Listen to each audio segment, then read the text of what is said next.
Hey everyone, welcome back to Speak Up, the podcast where we help you build your confidence and improve your English skills. I'm your host, Ryan, and today we're talking about something that affects so many English learners: confidence. Specifically, how to build confidence in speaking English. In this episode, we're going to share some practical, real-world tips to help you feel more comfortable and confident when speaking English, whether you're practicing at home or in conversations with others.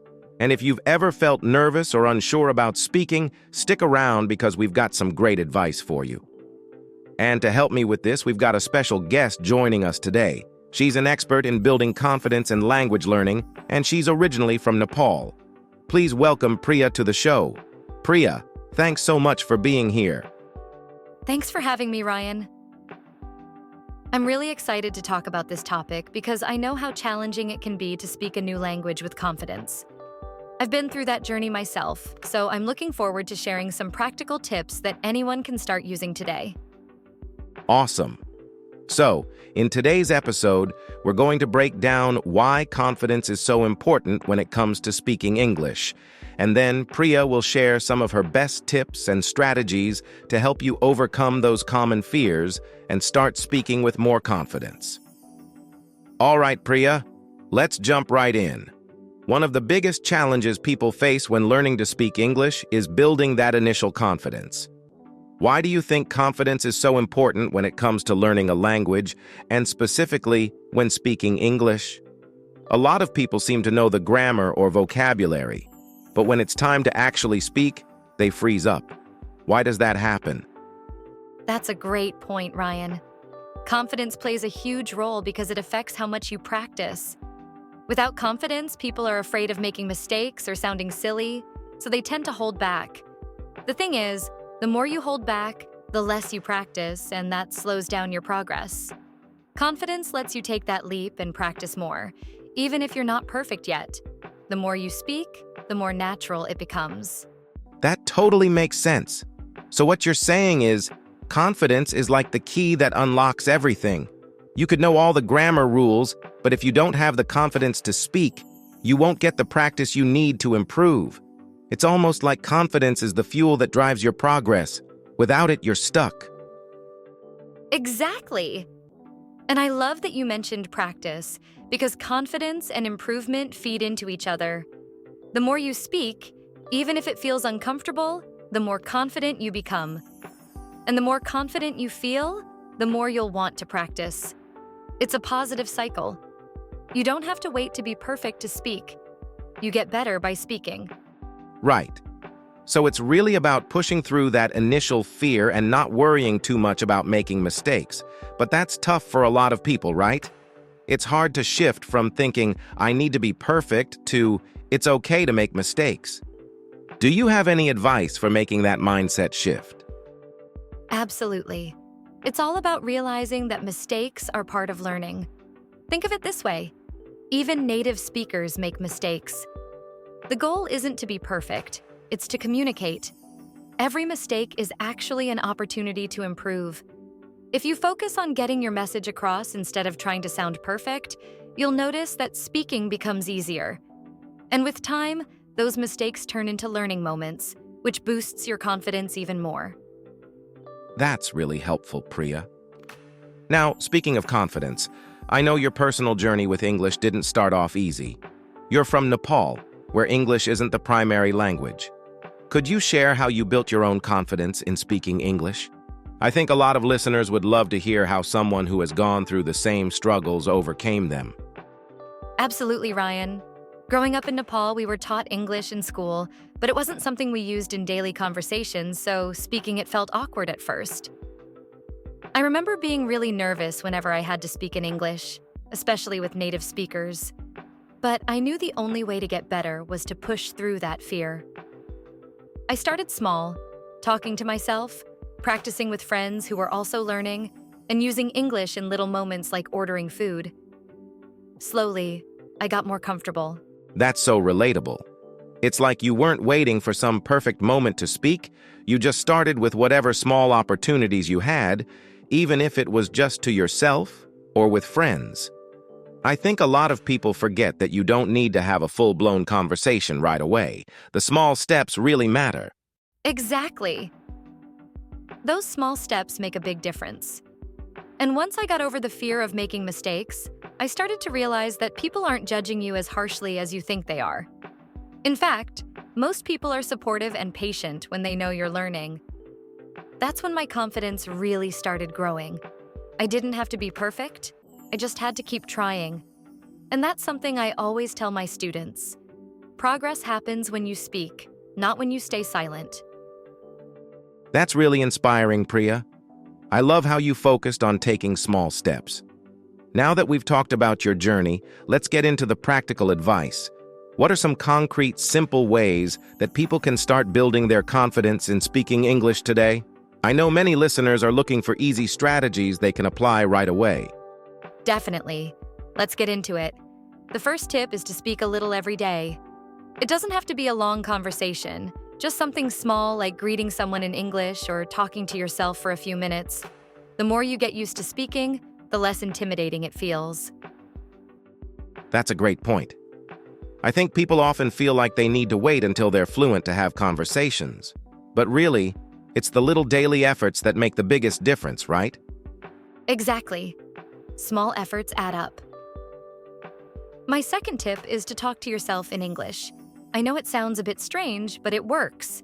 Describe what you're doing, your thoughts, or even pretend you're explaining something to someone. This helps you practice without any pressure and builds your confidence in using the language. I love that.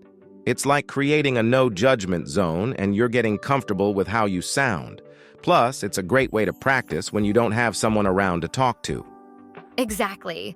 And if you want more real-life practice, another great tool is using language apps. There are apps like HelloTalk and Tandem where you can chat with native speakers or other learners. It's a safe space to practice speaking without feeling too nervous.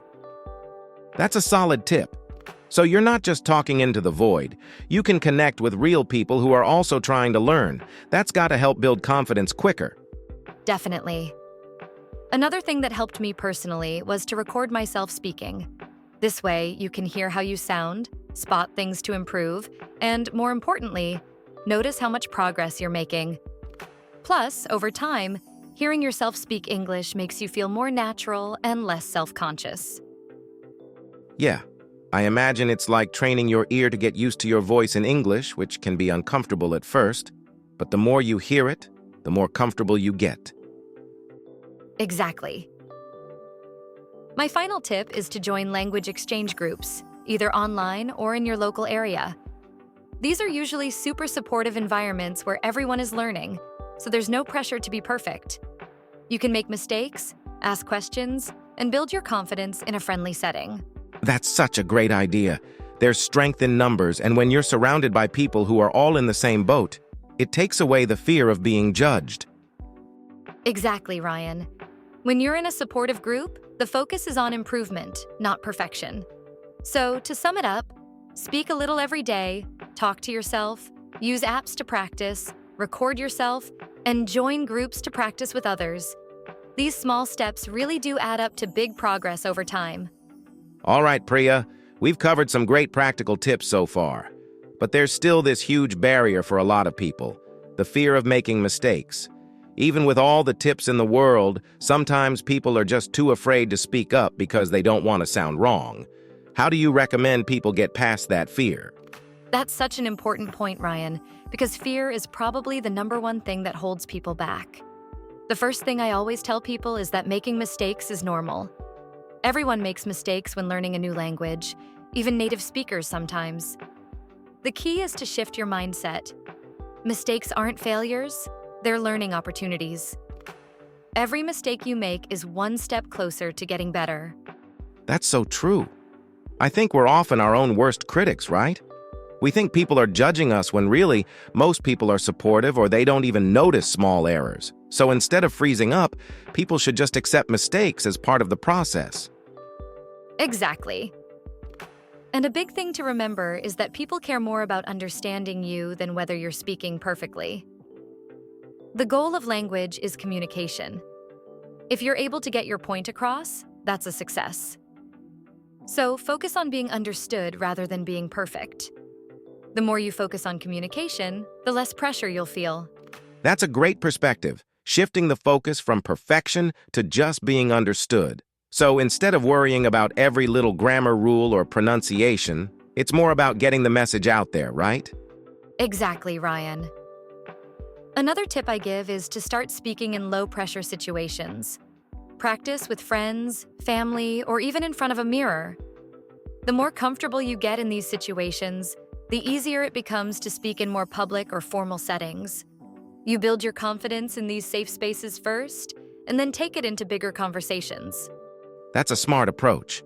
It's like building your confidence muscle, starting with lighter weights before you tackle the heavy lifting in bigger conversations.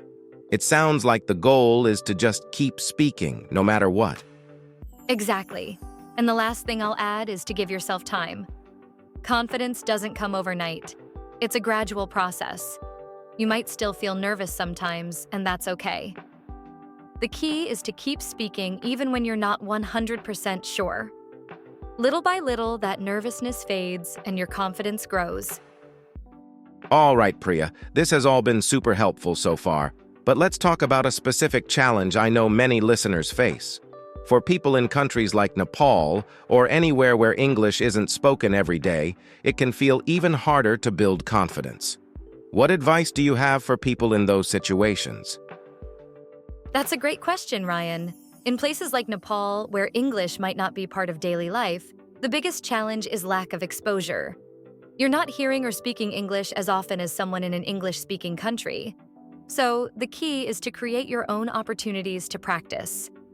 That could mean watching English TV shows with subtitles, listening to English podcasts, or reading books and articles in English. Surrounding yourself with the language, even in small ways, makes a big difference. That makes sense. So even if English isn't everywhere around you, you can still build that English environment by using media or online resources. And you don't even need to travel to an English-speaking country for that. Exactly. The internet has made it so much easier to immerse yourself in English from anywhere. Another tip is to find a language buddy or join online communities where people are learning English together. There are so many groups online where you can practice speaking with people from all over the world.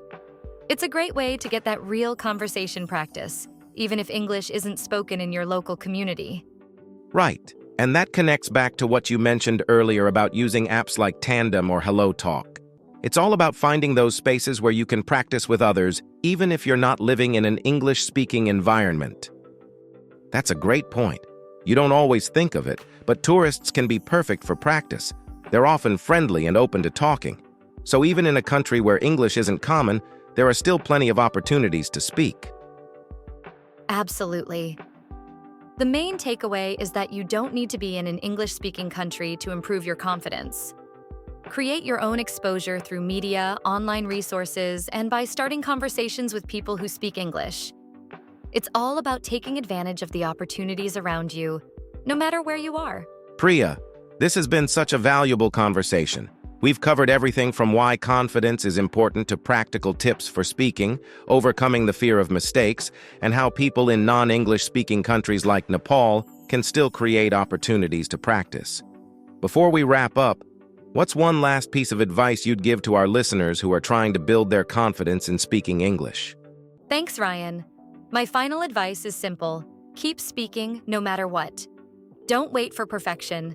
Just start talking. Even if it's a little bit each day, it all adds up. The key is consistency and not letting fear stop you.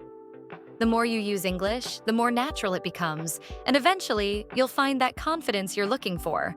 So, embrace the process, stay patient, and keep going. I love that. It's really about persistence, isn't it? Speaking regularly, even when it's uncomfortable, is what leads to improvement. And like you said earlier, mistakes aren't something to be afraid of. They're actually part of the growth. Exactly. Confidence doesn't come overnight, but with practice, it will come. Don't be too hard on yourself if it takes time. You're already doing something amazing by learning a new language.